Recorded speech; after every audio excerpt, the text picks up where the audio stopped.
United States President Donald Trump ang isang executive order na nagpapataw ng kaparusahan sa International Criminal Court o ICC. Ang kautusan ay naglalagay ng mga financial at visa restrictions sa mga individual na tumutulong sa investigasyon ng ICC laban sa mga mamamayan ng US o mga kaalyado nito. As far as America is concerned, the ICC has no jurisdiction, no legitimacy, and no authority. The ICC claims near universal jurisdiction over the citizens of every country, violating all principles of justice, fairness, and due process. We will never surrender America's sovereignty to an unelected, unaccountable global bureaucracy.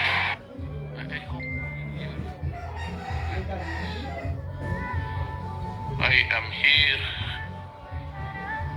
because I love my country and I love the Philippine people. Yan po yung dito ka tayo. Sila na po yung pupunta dito. So, narinig natin na nagpalabas ng executive order ang presidente ng United States na kung saan ang binibigyan ng kaparusahan, sanction ang mga involved sa ICC na tumutulong sa ICC na magkaroon ng investigasyon. So paparusahan sila tungkol sa supplies ng mga lalo-lalo na ang gasolina at saka mga bangko si yung president ng ICC ay nagkaroon ng sanction, hindi niya na mabuksan yung account niya. So may parusa na. Pero ganoon pa man, tuloy pa rin ang ICC. Pero tingnan natin bandang huli kung sino ang susuko. Dahil sila ay tatablan sa mga parusa ng United States. So hanggang ngayon ay yan pa rin ang pinagtatalunan natin. So kasi nga mahal natin ang Pangulo, kaya binibigyan natin ng pansin ang nangyari sa kanya. Yung ibang bansa nga iniidolo ang ating Puring kang kalaban kahit wala. iniidolo ang ating Pangulo, So, mga kababayan ko, tuloy lang tayo. Tuloy lang ang laban natin hanggat hindi mabago ang sistema. Ang Filipino Guerrilla Forces patuloy pa rin ang paparami. Dahil hindi pa kaya at napakahirap kumilos ngayon dahil halos lahat yata ngayon na Pilipino nabigyan ng ayuda. So napakahirap rin lumaban sa pera, Pero ang Mindanao, kahit na may ayuda ay nanalo pa rin ang PDP laban. So pakinggan natin ang mga sentimento. Ito, maraming sentimento na gusto ko iparinig sa inyo na aking nakalap. Ito kay Arnel Ignacio na hindi na nagtatrabaho lang siya, pero dahil siguro nakikita niya na hindi na tama, so yan, pakinggan natin. Ang nakakalungkot at nakakabigat ng dibdib, imbes na ito, papunta na tayo doon sa makita natin na mabuo ito. Narito tayo, ito ang pinag-uusapan natin. Yung unang napakabigat, pagkatapos napakaraming aligasyon sa akin. Saan ang galing? Sa isang papel na walang nakapirma, na ang dami-daming sinabi na kinita ko, hindi, pati nga yung numero hindi na nga magkasundo kung magkano.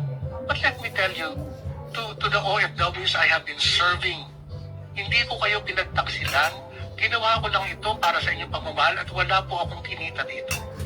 walang ganun ito. Because Land Bank po ang nag-assess nito.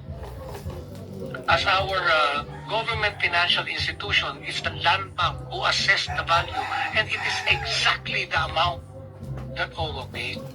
So, hindi ko maintindihan kung bakit kailangang araw-arawin ako, nakaliwat kanan, nakausapin kayong lahat, na paulit-ulit sasabihin na may anomalya ang aking ginawa.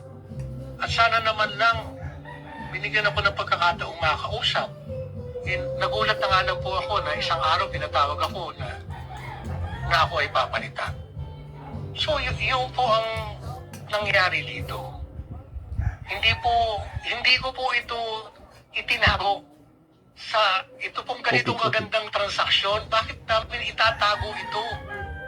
Itong transaksyon na to o itong proyektong ito ay gusto kong ibigay sa OFWs. Bakit ko itatago ito? You're very, very transparent each step of what we have been doing. Again, may I emphasize, it started in the Senate. It's on record.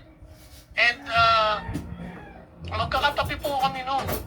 Nandun siya ang aming bagong administrator, D.Y. Kaunan, former Undersecretary Tonet Aliones, and OIC Yusek Hans Kapta was there. At we had all the chances na sabihin lahat itong nagiging alingas-ngas ngayon. So, ito po mo ninyo, katulad na binanggit ko kanina, hindi po ako nakapagsalita kaagad. Simply because I was shocked. Because when we parted ways, napakaayos naman. So nagulat na lang po talaga ako na gano'n ang nangyari. As I hope all the questions you have in mind ay nasasagot na ng aking narrative ngayon.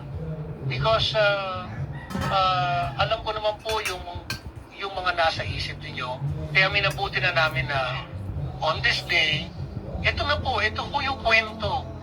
Ito po ang kwento ng nangyari dyan.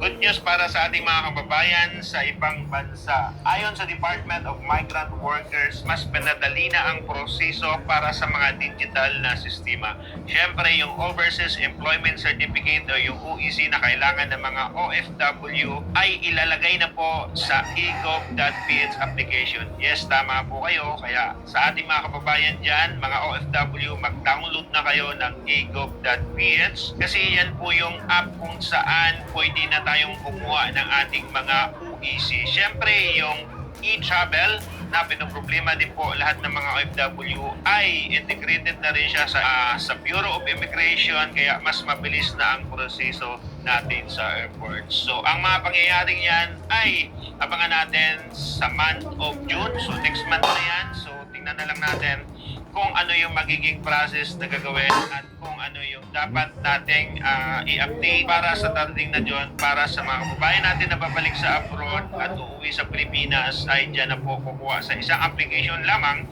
yung egov.ph para sa kanilang OEC at saka syempre yung e-travel. Nakapag-download na ako ng egov.ph na yan at nakapagparehistro na rin ako. So habang wala pa yung June, mag-download na rin kayo kung wala pa kayo tapos abangan natin sa June kung ano yung magiging resulta para po dito. So abangan po natin yan sa June, mag-update din ako sa inyo for the month of June patungkol po dito. Good news para sa ating mga kababayan. Okay, yun. May dagdag kaalaman tayo, no, information sa mga OFW, OFW. May magandang announcement, para sa inyo. At naramdaman ko rin yung nangyari kay Arnel Ignacio na nangyari. Naramdaman ko yung kasi siya nga mismo nabigla na bakit na gano'n nangyari at para siya ang sinisisi. Parang katulad ko rin nabigla rin ako bakit ako iniwan, anong dahilan yun ang hindi ko maintindihan So hanggang ngayon nga hindi ko nga rin masagot ang mga katanungan ko kung bakit. Pero anyway, nakamove on ako. Kaya nga lang, Binabanggit ko ito dahil nangyari kay Arnel Ignacio na nasyak rin daw siya. Bakit? Anong nangyari? Ako ganun rin eh. Bakit nangyari? Wala akong alam. So, mahirap lang ganun mga kalagayan, no? Bibiglayin ka lang ng hindi ka malang naka-ready. Pero anyway, dalugod. Always ready. Ano? Kaya natin panindigan yan kasi ako naman talaga nagsimula niyan. So, magmula yan sa vanguard of democracy. So, kaya ko panindigan yan kasi yun rin kasi ang foresight ko. At nagpasalamat nga ako at may nakatuwang ako sa bagay na ito. Pero ang problema lang, iniwan ako. So, anyway, ganyan talaga ang buhay. Laban lang at mahirap na maiwanan ko yung mga naghirap rin. Baka magalit sa akin. Mamumura rin ako. So, yun lang. Mamayang gabi, magla-live ako. Magla-live ako mamayang gabi, mga 7 p.m. o 7:30. In regards to yung patakaran ng Filipino Guerrilla Forces, yung mga commanders, ano mang plano nila, yung ID, yung registration, yung cooperative, yun na pag-usapan natin mamaya, 7:30. Maraming salamat. Bye-bye. I love you all.